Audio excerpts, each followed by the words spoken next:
Antibiotics पढ़े हैं जी? मुझे सदीकुल्ला सर ने एक टॉपिक भेजा जिसमें है एंटीमाइक्रोबियल के एंटीबायोटिक्स है। Yes, antibiotics. So can somebody tell me what is antibiotic? Antibiotics पढ़े? जी सर पढ़े। That's good. So what is antibiotic? शाबाश, दैट्स वेरी गुड। क्या आपने पढ़ा? मैं बड़ा खुश हूँ। आजकल हम इसी तरह कह रहे हैं सर, हर कोई इसी तरह ले रहा है बाहर जाके। सर वो मेडिसिन है जो antibiotics are medicine that help stop infection caused by bacteria. एक बंदा बोलेगा, सो गजन फर tell me what is antibiotic? सारे जो सब्सटेंसेस यूज होती हैं पैथोजेनिक ऑर्गेनिजम्स को डिस्ट्रॉय करने के लिए, like bacteria. Like bacteria. Anyone? शाबाश। अब कोई भी एक बंदा बंदी बोले शाबाश। Sir, antibiotics are medicines that help stop infection caused by bacteria. ये सिर्फ बैक्टीरिया के इन्फेक्शन को स्टॉप करता है सर, बाकी माइक्रो ऑर्गेनिजम्स के नहीं, बाकी पैथोजेंस के नहीं। अच्छा, antibiotic. Anti mean against, anti mean against agents that work against what? Biotics refers to biosis. Life. To biosis, and biosis mean life. So the agents that are being used against the living microorganism, इसका लफ्ज़ी माना ये है. So the agents that are being used against the living microorganisms, but the living microorganisms जब हम उसकी बात कर लेते हैं तो वहाँ पर दो किस्म के माइक्रो ऑर्गेनिज्म, तीन किस्म के आ जाते हैं. इसमें आते हैं आपके पास बैक्टीरिया के, आपके क्लास फिलों ने बात की. Then there is our viruses, then there is fungal infection की भी बात की आप लोगों ने. देयर में भी फंगल इन्फेक्शन, और so fungi are there, there bacteria are there, then the viruses are there. और तो फिर जो है ना, ये कम से कम फिर उसमें हायर माइक्रो ऑर्गेनिजम्स है, जिस तरह स्पायरोकीट्स है. तो माइक्रोबायोलॉजी में आप लोगों ने ये सारा सब कुछ पढ़ा होगा कि what is bacteria, what is fungi, what is virus. और फिर आपने मैट्रिक में भी पढ़ा था. आजकल तो लोग पांचवी जमात में पढ़ रहे हैं कि what is the virus structure, typical virus structure, फिर आरएनए वायरसेस और डीएनए वायरसेस. और आजकल तो इन कोविड-19 का जो है ना बड़ा वो है, चर्चा है, पेंडेमिक है, that is RNA dependent RNA polymerase जो है ना, ये these are called RNA viruses. Some viruses are DNA viruses like HCV, hepatitis C के जो वायरसेस है. तो बात दूसरी तरफ जाएगी फिर. लेकिन micro organism, an agent that is used against the microorganism, जो आपके कुलीग ने बात की बैक्टीरिया के खिलाफ. तो कुछ कंसेप्ट है. फिर सवाल है कि जो एजेंट है इसका कंसंट्रेशन कितना होना चाहिए. There are agents, for example ethanol जो है ये माइक्रो ऑर्गेनिज्म बैक्टीरिया को किल करता है, लेकिन इन हाई कंसंट्रेशन. किस में? हाई कंसंट्रेशन में ये बैक्टीरिया को किल कर रहा है, रिमेंबर. तो फिर उन्होंने बात की, जो आपके कुलीग ने बात की कि that kill the micro organism bacteria. तो इथेनॉल जो है वो तो माइक्रो ऑर्गेनिज्म को किल कर रहा है, लेकिन वो हाई कंसंट्रेशन में कर रहा है. लिहाजा फिर साइंटिस्ट ने एक डिफिनीशन निकाला कि these are agents or chemical agents which must be effective in low concentration. उनके लिए उन्होंने शर्त रखा, that must be effective in low concentration. ये बात याद रखें. और जब कंसंट्रेशन हाई और लो कंसंट्रेशन की बात आ जाती है तो यहाँ से फिर एक कॉन्सेप्ट ने जन्म ले लिया, that is called as MIC and MBC. Do you know what is MIC and what is MBC? Shabas?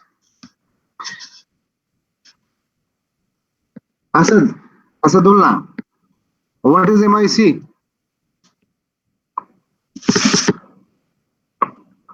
नुदरत, कौन सा?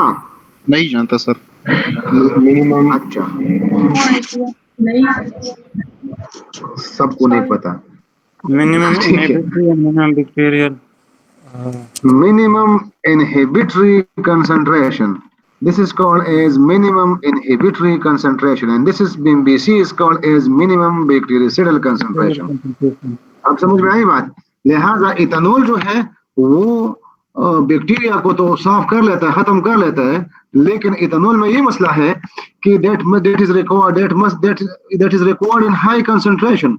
लिहाजा ये एंटीबायोटिक के वो डिफिनेशन जो माइक्रो ऑर्गेनिज्म से सीक्रेट हो गए हों और जो है ना work against Biosys micro organism के अगेंस्ट, लेकिन साइंटिस्ट ने इसके अंदर एक शर्त लगा that must be effective in low concentration. लिहाजा इथेनॉल दो is working against the living microorganism. Ethanol, although it is obtained through the fermentation phenomena from the molasses of yeast through the different fungi.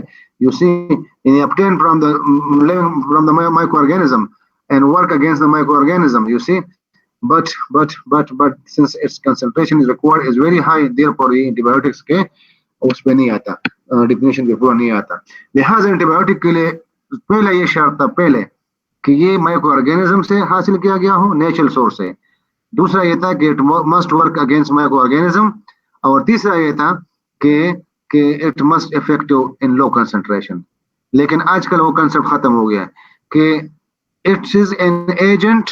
बेशक वो आपने आजकल ये laboratory में synthesise हो रहे, लेकिन उसका जो बिगिनिंग वाला न्यूक्लियस था, जो स्ट्रक्चर था, वो नेचर से हासिल किया गया हो। तो ये कुछ चेंजेस आ गए उसके डिफिनीशन में।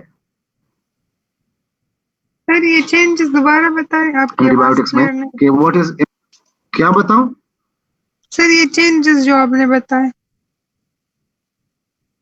चेंजेस ये है कि it must be low concentration, और इसका जो स्टार्टिंग मटेरियल जो है, स्टार्टिंग जहां से स्टार्ट लिया है वो तो पेनिसिलियम नोटेटम ये एक फंजाई है, और ये सिक्रीट करता है और ये पेनिसिलिन बनाता है। क्या बनाता है? पेनिसिलिन। और यही पेनिसिलिन जो है फिर अगेंस्ट बैक्टीरिया काम करता है। Doctor Alexander Fleming, if I am not wrong, during world war 2 वहीं पर उसने उसको ये दरियाफ्त किए थे, डॉक्टर अलेक्जेंडर फ्लेमिंग। वो कुछ एक्सपेरिमेंट्स कर रहा था, तो कुछ पेट्री डिशेस में जो उन्हें दूसरे माइक्रो ऑर्गेनिज्म उनके साथ मिलाए, तो कुछ पेट्री डिशेस में सबके ग्रोथ खत्म हो गया। तो फिर उसने दोबारा रिपीट किया, उसको अंदाजा हो गया, उसने फिर सोचा कि यार इसमें जरूर कोई मसला है, कोई कुछ ये सीक्रेट कर रहे हैं, और यहीं से उसकी कहानी चल पड़ी। देखें लो, और इसलिए वो क्यूरियस था। तो दीज आर एंटीबायोटिक्स की हमने बात की। देखें ये एक फंजाई है, सीक्रेट करता है penicillin antibiotic that work against bacteria. So secreted by the microorganism, work against the microorganism, secreted by the living organisms, work against the living organism. लेकिन आजकल ये शर्त खत्म हो गया कि it must be secreted from the living organism, इसलिए कि आजकल ये लेबोरेटरी में प्योरली सिंथेसाइज हो रहा है। जब लेबोरेटरी में प्योरली सिंथेसाइज हो रहा है तो बस उन्होंने बात की कि नहीं, अब हमें वो डिफिनेशन उन्होंने रिवाइज कर लिया। अब हमने बात की what is MIC, minimum inhibitory concentration, and the other is minimum bactericidal concentration. Minimum inhibitory concentration stands for let me draw for you. अगर आपके पास एक प्लेट है, इसमें आपने माइक्रो ऑर्गेनिज्म डाला और यहाँ पर वेल आपने बनाए, ठीक है जी, और यहाँ पर आपने उसका कंसंट्रेशन डाला 1 माइक्रोग्राम पर ml, यहाँ पर डाला है 10 माइक्रोग्राम पर ml, यहाँ पर डाला है 3 माइक्रोग्राम पर ml, और यहाँ पर डाला है फॉर एग्जांपल 5 माइक्रोग्राम पर ml। तो और फिर आपने इसको इंक्यूबेट किया 24 आवर्स के लिए, और फिर एट 37 डिग्री सेंटीग्रेड, और कुछ ये जो आपने इसके ऊपर बैक्टीरिया का वो किया हुआ है स्ट्रिकिंग कैली। तो अगले दिन जब प्लेट आप देख लेते हो तो दिस इज, यहाँ पर कुछ क्लैरिटी नजर आ जाती है। तो वहां पर बिल्कुल ग्रोथ है, यहाँ पे जो है ना 10 माइक्रोग्राम इसके ऊपर बिल्कुल क्लैरिटी है, और बाकी करीब जगह पे ग्रोथ है। और 3 में जो है 3 में जनाब ये दिस इज हेयर, यहाँ पर थोड़ा सा वो है ग्रोथ है, सफाई है, बाकी ग्रोथ है एरगेर।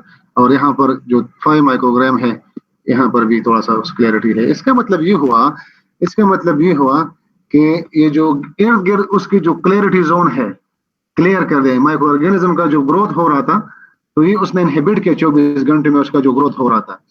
लिहाजा इसके लिए उन्होंने कुछ स्टैंडर्ड्स रखे हैं इंटरनेशनली माइक्रोबायोलॉजिस्ट ने, और वो ये है कि अगर 10 से लेकर 15 mm साइज तक है तो उसके लिए उनमें ऑर्गेनिज्म और रिस्पॉन्सिव। तो ये अब मुझे एग्जैक्ट याद नहीं है, लेकिन आपको समझाने के लिए मैं कह रहा हूँ कि ये जो zone of inhibition, this is called zone of inhibition, यहाँ पर 10 माइक्रोग्राम पर ml है तो उसने बहुत ज्यादा जोन ऑफ इनहिबिशन क्लियर कर दिया, ये बहुत ज्यादा जगह क्लियर है, यहाँ पर इस बैक्टीरिया का ग्रोथ नहीं है यहाँ पर, लेकिन जहाँ पे ड्रग नहीं है यहाँ पर ग्रोथ है, देखे ना, कार्पेट है। So what is important to understand is MIC, minimum inhibitory concentration, to inhibit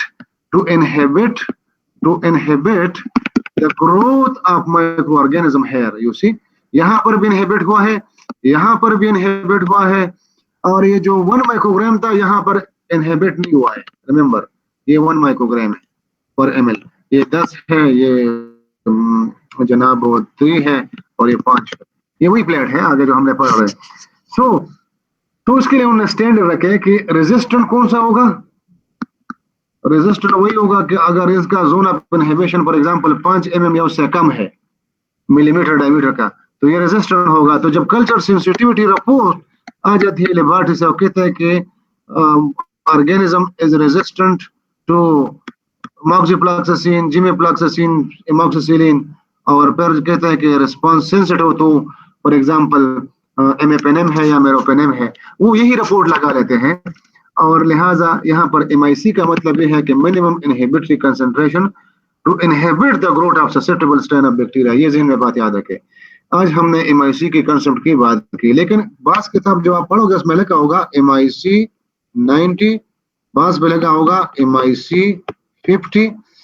MIC 90 का मतलब ये है कि the minimum inhibitory concentration required of an antibiotic to inhibit 90% growth of the colony। तो उसके लिए फिर वो कुछ और मेथड यूज करते हैं। हेलो जी सर। यहाँ तक तो क्लियर है ना, यहाँ तक क्लियर है, बिकॉज इट्स वेरी सिंपल। अब हम अगर कोई सवाल है तो मैं नेक्स्ट जाऊंगा, ये कंप्यूटर या सॉफ्टवेयर इसको सेव नहीं करेगा, इसलिए कि मैंने उसमें ओपन पेज पे बनाया है।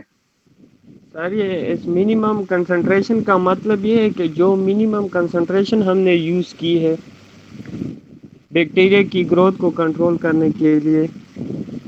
देखिए, आपने बैक्टीरियोलॉजी पढ़ी है 20 में? जी सर पढ़ी है। उसमें बैक्टीरियल ग्रोथ का फेज पढ़ा है?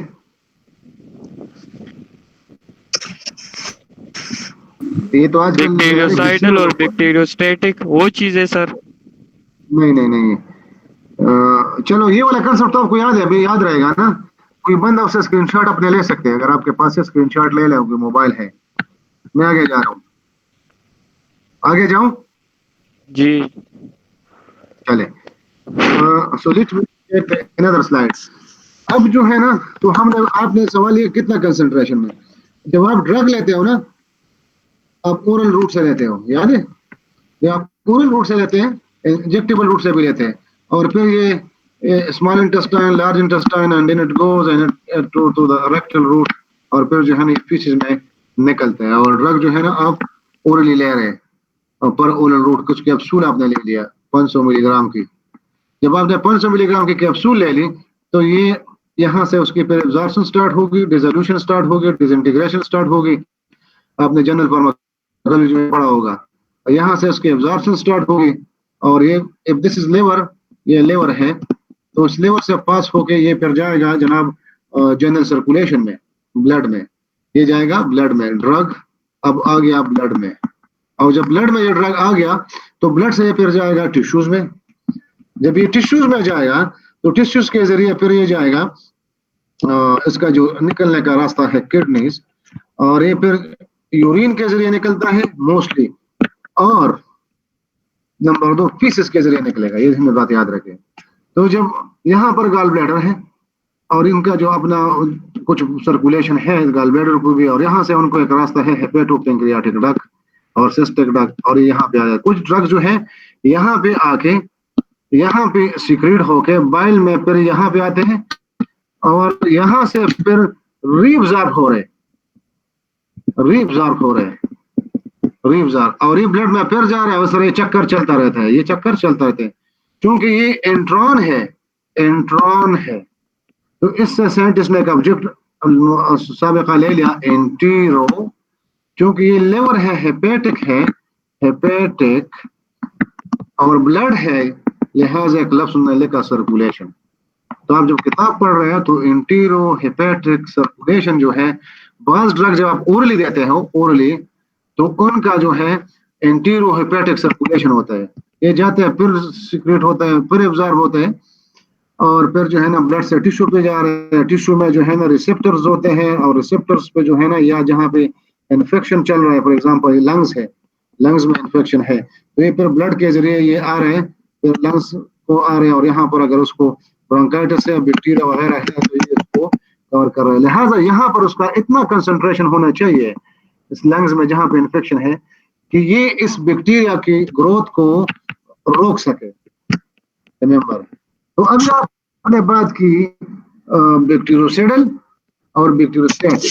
सो अ ड्रग में भी bacteriostatic that make the bacteria static, and a drug may be bactericidal. ठीक है जी। तो क्लासिफिकेशन एंटीबायोटिक का दूसरे तरीके से भी हो रहा है, bacteriostatic antibiotic and bactericidal. Bactericidal का मतलब है कि बैक्टीरिया को किल करेगा, बैक्टीरियोस्टैटिक का मतलब है कि it will make the bacteria static. लिहाजा those which are going to make bacteria static inhibit the concentration of bacteria here, that is called as MIC, which make the bacteria static, and those which are going to kill this microorganism here finish, then that is called as MBC। अब फिलहाल इस वक्त इसको इस तरह समझ ले। अब समझ आई? जी sir. That's good. So classification of antibiotics may be on the basis of the type of sidility। Sidility mean कि कितना kill कर रहे हैं और कितना kill नहीं कर रहे हैं। ये एक और classification आ गया। And the second classification of antibiotics is that is going to this is based on the site of action। On the site of action कहाँ पर ये काम कर रहे हैं? For example, cell wall synthesis inhibitors है, ठीक है जी, जिसमें क्या आते हैं पेनिसिलिन्स आते हैं प्लस सेफलोस्पोरिन्स आ जाते हैं, सेफलोस्पोरिन्स। और सेकंड फॉर एग्जांपल है प्रोटीन सिंथेसिस इनहिबिटर्स हैं, जिसमें आप क्या आ जाते हैं मैक्रोलाइड्स आ जाते हैं, मैक्रोलाइड्स, और जिसमें आप क्या आता है एजिथ्रोमाइसिन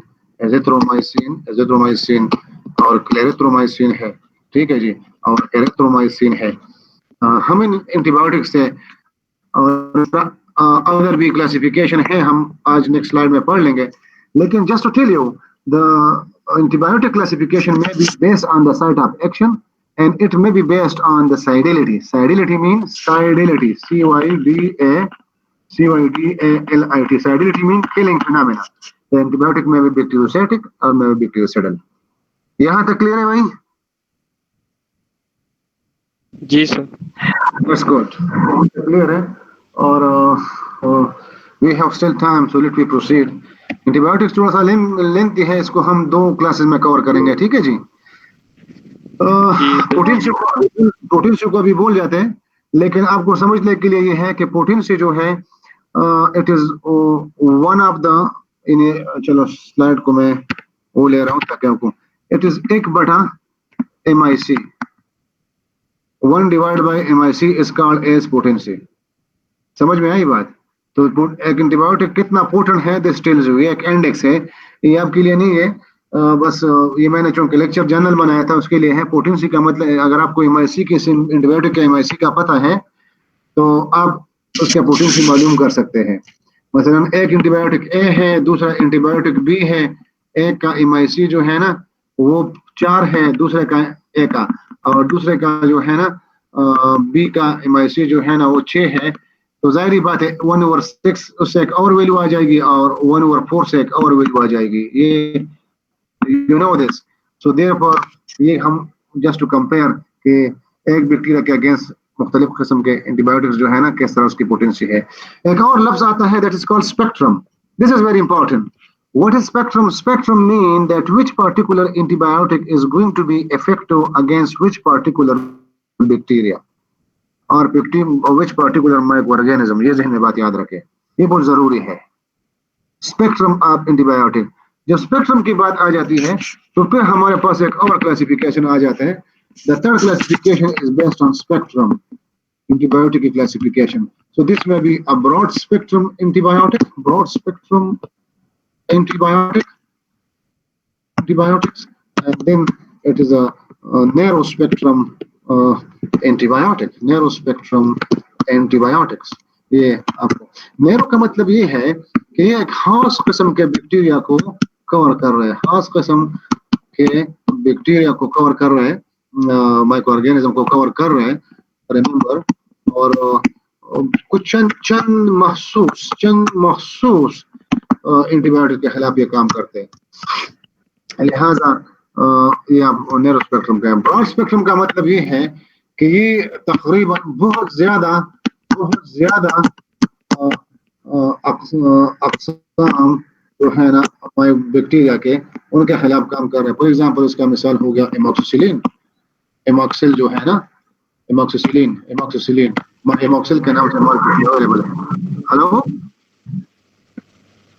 जी हेलो जी सर, जी सर। तो एमॉक्सिसिलिन जो है वो बहुत सारे बैक्टीरिया के अगेंस्ट, फॉर एग्जांपल वो ऐसे बैक्टीरिया जो रेस्पिरेटरी ट्रैक इन्फेक्शन में है, और ऐसे बैक्टीरिया जो यूरिनरी ट्रैक इन्फेक्शन में इन्वॉल्व है, ऐसे बैक्टीरिया जो एब्डोमिनल इन्फेक्शन में, ऐसे बैक्टीरिया जो ऑप्थेल्मोलॉजी में इन्वॉल्व है, फॉर एग्जांपल ये जो, तो इसके classification based on the spectrum ये भी की जाती है।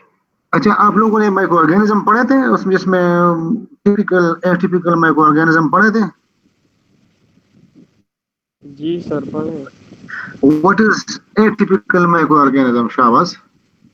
सर जैसे ये टीबी वाले जो है सर, ट्यूबरकुलोसिस जो काज करता है सर, ये एटिपिकल टाइप है। माइकोबैक्टीरियम ट्यूबरकुलोसिस, माइकोबैक्टीरियम लेप्रे, जजाम, इसको हम जजाम कहते हैं, ठीक है जी। तो ये नैरो स्पेक्ट्रम एंटीबायोटिक भी इसका ज़मारे में आता है, जिसके लिए डेप्सोन वगैरह एंटीबायोटिक है, एंटीमाइक्रोबियल एजेंट है। तो Mycobacterium leprae and Mycobacterium tuberculosis. तो शाबाश। तो एटिपिकल मीन कि टिपिकल माइक्रो ऑर्गेनिज्म से ये मुख्तलिफ है। और जब हम टिपिकल माइक्रो ऑर्गेनिज्म की बात करेंगे तो टिपिकल में क्या होता है my dear? Typical microorganism में क्या होता है कि उसके अंदर न्यूक्लियर मटेरियल है, ये न्यूक्लियर मटेरियल है, मैं आपके लिए न्यूक्लियस बना रहता हूँ, ठीक है जी। और इसके अंदर साइटोप्लाज्म है और राइबोसोम्स भी हैं, सारा सब कुछ साइटोप्लाज्म में, वैक्यूल्स भी हैं, पेप्टाइड्स भी हैं, और फिर इसका सेल वॉल है, सेल मेम्ब्रेन है और सेल वॉल है। This is cell wall, this is cell wall, this is cell wall, cell wall. समझ में आई बात? तो मेमेलियन सेल में हमारे सेल में there is no cell wall. ये बड़ी बेसिक बात है, आपको जब 7वीं जमात में पढ़ाई जाती थी या 10वीं जमात में, 9वीं जमात में। और बैक्टीरियल सेल में सेल वॉल होता है, और प्लांट के सेल में भी सेल वॉल है। रिमेंबर, प्लांट के सेल में भी सेल वॉल होता है। इसीलिए लोग कहते हैं कि बैक्टीरिया और प्लांट ओरिजिन, ये हमें बात याद रखें, बैक्टीरिया और प्लांट ओरिजिन। तो जो एंटीबायोटिक्स यहाँ पे काम करेंगे they are called as cell wall synthesis inhibitors. जो प्रोटीन पे यहाँ पर राइबोसोम के ऊपर आके प्रोटीन सिंथेसिस को इनहिबिट कर रहे हैं, they are called as protein synthesis inhibitors. ये हमें बात याद रखें। तो एक टिपिकल बैक्टीरिया का स्ट्रक्चर क्या है? जिसमें सेल वॉल है, जिसमें साइटोप्लाज्म है, जिसमें राइबोसोम मटेरियल है, जिसमें न्यूक्लियर मटेरियल है। इस तरह प्रोकैरियोट और यूकैरियोट आप लोगों ने पढ़ा है, ठीक है जी। तो प्रोकैरियोटिक सेल्स है। तो व्हाट हैपेंस इन एटिपिकल तो एटिपिकल माइक्रो ऑर्गेनिज्म में ये होता है कि दे आर ए का मतलब ये कि नहीं है, ये टिपिकल नहीं है, टिपिकल की तरह ये नहीं है माइक्रो ऑर्गेनिज्म। तो अगर टिपिकल की तरह नहीं है, जिस तरह माइकोप्लाज्मा होमिनस हो गया, माइकोप्लाज्मा होमिनस होमिनस माइकोप्लाज्मा होमिनस, इसमें there is no cell wall. Mycoplasma hominis में सेल वॉल नहीं है, there is no cell wall, बस सिर्फ सेल मेम्ब्रेन है। लिहाजा now mycoplasma is considered as atypical bacteria और एटिपिकल माइक्रो ऑर्गेनिज्म। और वो एंटीबायोटिक्स जो यहाँ पे आके सेल वॉल सिंथेसिस इनहिबिटर्स है, क्योंकि इसमें सेल वॉल नहीं है, लिहाजा ये कहाँ पे काम करेंगे, लिहाजा यहाँ पर वो एंटीबायोटिक्स फेल हो जाएंगे। हेलो हेलो सर, जी सर। That's good. तो सेल वॉल सिंथेसिस इनहिबिटर्स और कुछ जो है ना प्रोटीन सिंथेसिस, कुछ एंटीबायोटिक्स जो है ना ये अपने बाहर जो है ना, जब एंटीबायोटिक्स यहाँ पे फॉर एग्जांपल आ रहे हैं, let's say this is amoxicillin, this is amoxicillin, उसके करीब आ रहे हैं, तो ये बीटा लैक्टामेज प्रोड्यूस करता है, बीटा लैक्टामेज एंजाइम प्रोड्यूस करता है, और वही एंजाइम आके इसकी स्ट्रक्चर जो है ना इस एंटीबायोटिक्स का, इसको ये ओपन कर लेते हैं और इसको क्लीव करता है, और जब इसका स्ट्रक्चर ओपन हो जाएगा तो it will lose its antibiotic activity, antibiotic activity ये लॉस करेगा। सो बैक्टीरिया जो है, कुछ bacteria beta lactamase producing strain है, जब आप किताब पढ़ोगे माइक्रोबायोलॉजी का, बीटा लैक्टामेज प्रोड्यूसिंग स्ट्रेन, जिस तरह स्टेफ ऑरिस है, staph aureus beta lactamase producing strain है, और एमोक्सिसिलिन सेल के अंदर जाने से पहले जो अपना काम करेगा उसको रास्ते में ही इसको खत्म करेगा। This is called as what you can say beta lactamases. और कुछ atypical, because this activity is atypical, लेकिन आजकल उसको एटिपिकल माइक्रो ऑर्गेनिज्म क्योंकि इतना आम हो गया लिहाजा इसको टिपिकल कंसिडर किया जाते हैं। कुछ बैक्टीरिया जो है ना वो मैक्रोफेजेस के अंदर चले जाते हैं, किसके अंदर चले जाते हैं, मैक्रोफेजेस के अंदर, और पीमिनिन्स के अंदर, न्यूट्रोफिल्स के अंदर चले जाते हैं। जब इसके अंदर चले जाएंगे तो इसके अंदर सर्वाइव करेंगे और मल्टीप्लाई करेंगे, लिहाजा these are called intracellular strains of particular bacteria। तो क्लासिफिकेशन तो बैक्टीरिया की बहुत कॉमन है, लिहाजा हम जब नेक्स्ट लेक्चर आप लोगों से लेंगे तो आज आप चले जाओ देख लो कि मेरा एक यूट्यूब पे एक लेक्चर अवेलेबल है, यूट्यूब पे, और उसमें एंटीबायोटिक्स का एक लेक्चर है, उसको जरूर पढ़ लो, सही है? Okay sir. मेरा यूट्यूब पे एक लेक्चर है एंटीबायोटिक्स, उसको जरूर पढ़ो, फिर हम आगे जाएंगे, फिर हम नेक्स्ट क्लास में आगे जाएंगे। लिहाजा आज कौन सा दिन है, कल क्लास नहीं होगी, अगले दिन हम क्लास लेंगे, सही है? इंशाल्लाह सर। कल का दिन मैंने आपको दे दिया था कि आज और कल उसको देख लो, एंटीबायोटिक्स में जो यूट्यूब चैनल है उस पे है, उस लेक्चर को जरूर पूरा पढ़ लो ताकि आप लोगों का कंसेप्ट बन जाए जो आज हमने बात की है, ठीक है जी? कुछ बातें उसमें नहीं है, आज हमने कर लिया, और कुछ उसमें है, तो लिहाजा ये आप लोगों के काम आएगी। फिर हम हर एक क्लास से एक एक एंटीबायोटिक जो प्रोटोटाइप ड्रग का है, प्रोटोटाइप मीन आप ग्रुप का रिप्रेजेंटेशन करते हैं, उसकी हम आपको फार्माकोलॉजी बताएंगे। इसलिए जरूर है एंटीबायोटिक्स के, एंटीबायोटिक्स हर घर की जरूरत है, हर बंदे की जरूरत होती है, इसलिए कि मरीज जब आपके पास आ जाते हैं तो वो तो खराब होके आ जाता है, खुद तो कोई बेसिक फॉल ऑफ चेकअप के लिए कोई नहीं आता, जब किसी को प्रॉब्लम हो जाए वो आ जाते हैं। फॉर एग्जांपल एनुअल एग्जामिनेशन जरूर करवाना चाहिए, लेकिन हम खुद नहीं करवा रहे हैं तो फिर कौन करेंगे? सो एनी क्वेश्चन शाबाश with regarding to today lecture?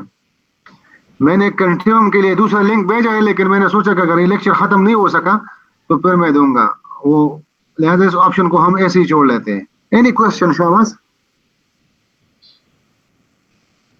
Sir ये एटिपिकल बैक्टीरिया में जो है, फिर हम जो बीटा लैक्टामेज होते हैं फिर वो एंटीबायोटिक्स यूज करेंगे।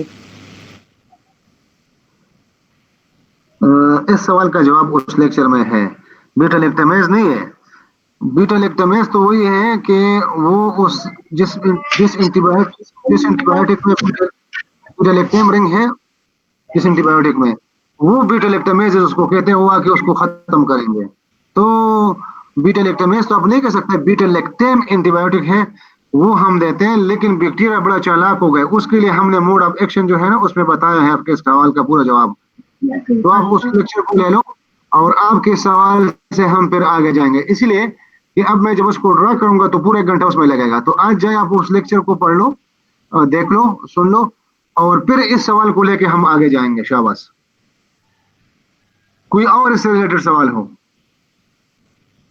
सर ये स्पेक्ट्रम के बारे में जो हमने पढ़ा, अगर एक इस तरह का डिजीज स्पेक्ट्रम का है मतलब ये है जो कि कुछ ब्रॉड स्पेक्ट्रम होंगे, कुछ नैरो स्पेक्ट्रम होंगे। स्पेक्ट्रम का मतलब ये है कि ये कितने लोगों के खिलाफ, कितने माइक्रो ऑर्गेनिज्म के खिलाफ ये काम करेगा।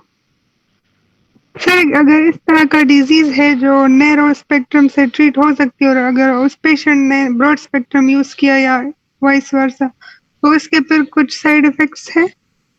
बहुत सारे हैं। तो वो पुख्तू पिएगी। Yes sir. उससे हमारे पास यूजफुल बैक्टीरिया भी किल होते हैं जो ब्रॉड हाँ, वो भी क्यों होते हैं। और यार गजम पर मैं उसको जरा एक दूसरे अल्फाज में सुनाता हूँ ना। द पुख्तू मतल वो पचिती पसे बाज खलक ना पाए। पुख्तू मतल ने बदले आप ये जिनको जिनको पश्तो आती है ना, वो फिर उनको समझाए यार, ये जो पश्तो नहीं आती, तो पचिती पसे तो बाज पास जी सर। सर बल मतलब देखना सर न दा खबर है जका को दा मतल स्टूडेंट तबे टूल उम्र यादी सर ये बल मतलब दे सर ठीक है सर। आया। सर लेकिन अखलाकियात के दायरे के अंदर हो। सर अगर दी खिलाफ दे दी हो मतलब सर सही। अगर उल्टा वही दिला। बाबूजी सर बाबूजी ने मिस्टर बीन सर हाँ अगर सर अगर बस चाबी और सर वो चाबी दे पारे गाड़े अगस्ते हो सर हाँ हाँ देख गदा मतल न राजी वो यो नाल में पैदा को दे ना असम मखलमा हो गया बोला ना मखलमा हाँ सर उस पर खबर हो ना सही देखा बिल्कुल अगेरा सर पारा अगेरा पारा बिया यो मतल पुख्तो के दे वो दखपल सादर सर खपे गजवा बिल्कुल सर